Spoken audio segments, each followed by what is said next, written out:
Excellente journée à toutes et à tous. Merci d'être avec nous. On démarre en bref et en images. Le vice-président de la République, Timoko Meïlie Koné, s'est entretenu ce mercredi avec une délégation de l'Union européenne, conduite par le président de la Banque européenne d'investissement, Werner Hoyer. L'entretien a permis d'évoquer des problématiques importantes telles que le cacao durable et l'accroissement des revenus des producteurs, la transition bas carbone, l'investissement dans les énergies renouvelables et l'accès à l'électricité pour les populations. Le vice-président a également échangé avec le président de la Banque ouest-africaine de développement, BOAD, Serge Koué, le fonctionnement de la BOAD avec l'augmentation de son capital et la célébration de son cinquantenaire l'année prochaine, ainsi que la situation économique et monétaire dans la zone UEMOA ont été abordés. La première dame de Côte d'Ivoire, Dominique Ouattara, a présidé la cérémonie de dédicace et de présentation de l'ouvrage du journaliste Philippe Couon intitulé « Cela vient du cœur », un ouvrage qui retrace 10 ans des principaux discours de la première dame sur des sujets importants lors de grandes rencontres nationales et internationales. C'était ce mercredi 19 octobre 2022 à l'espace Latry 20 des deux plateaux.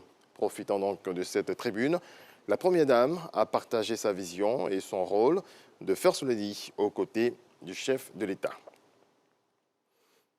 On en vient à présent à la 3e édition du sommet Finance en commun qui a été ouvert ce mercredi à Abidjan par le Premier ministre Patrick Achi. Le thème, une transition juste et verte pour une reprise durable, sur les enjeux de ce rendez-vous international organisé par la Banque africaine de développement et la Banque européenne. Suivant ce reportage d'Alexis Ouedraogo. Abidjan, capitale de la finance climatique. Ce mercredi, en présence du Premier ministre Patrick Achi, plus de 600 banques publiques de développement du monde entier sont réunies pour renforcer la transition verte et juste pour une relance durable. Les réflexions ouvertes pour 48 heures permettront d'aborder l'importance du financement en commun pour faire face aux défis de l'heure. C'est tout l'objet central, essentiel, vital de ce sommet, qui ne doit pas être un sommet de plus, un sommet vague, un sommet de paroles et de promesses, mais un sommet d'engagement, un sommet d'actes, un sommet de courage et d'audace. Face à la crise socio-économique mondiale, le sommet veut construire une coalition nouvelle d'acteurs et créer une dynamique qui favorise une réponse collective, tout en répondant aux besoins les plus pressants des pays en développement.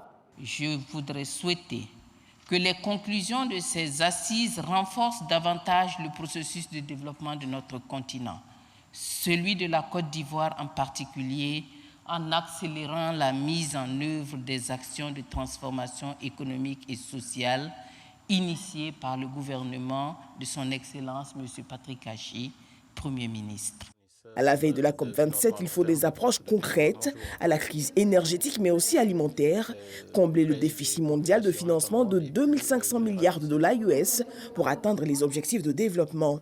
Notre objectif est de nous mettre ensemble, de construire ensemble et de financer ensemble.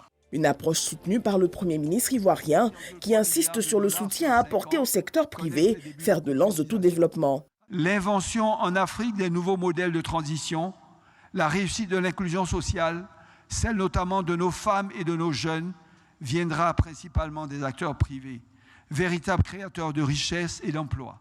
Ils ont la conscience, l'intelligence et l'énergie pour faire face, soulever les montagnes et forger de nouveaux équilibres. Alors aidons-les. Nous, pouvoirs publics nationaux, et vous, institutions de financement du développement. Aidons-les toujours plus fortement, plus durablement, plus efficacement. C'est ainsi que nous gagnerons ce combat pour le climat et le développement inclusif que nous n'avons tout simplement pas le droit de perdre. Après les rencontres de Rome et Paris, Abidjan est la toute première capitale africaine à accueillir l'événement.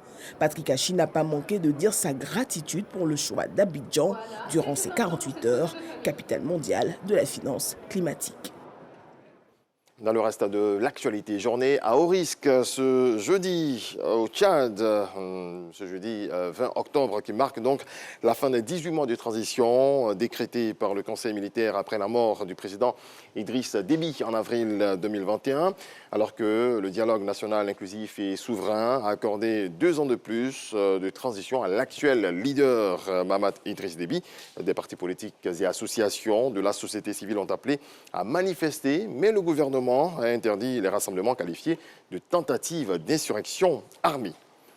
Et puis le président des États-Unis, Joe Biden, a promis ce mardi une loi fédérale sur le droit à l'avortement en janvier en cas de victoire du Parti démocrate aux élections de mi-mandat début novembre. Voilà qui marque la fin de ce point de l'actualité. On se retrouve à 7h.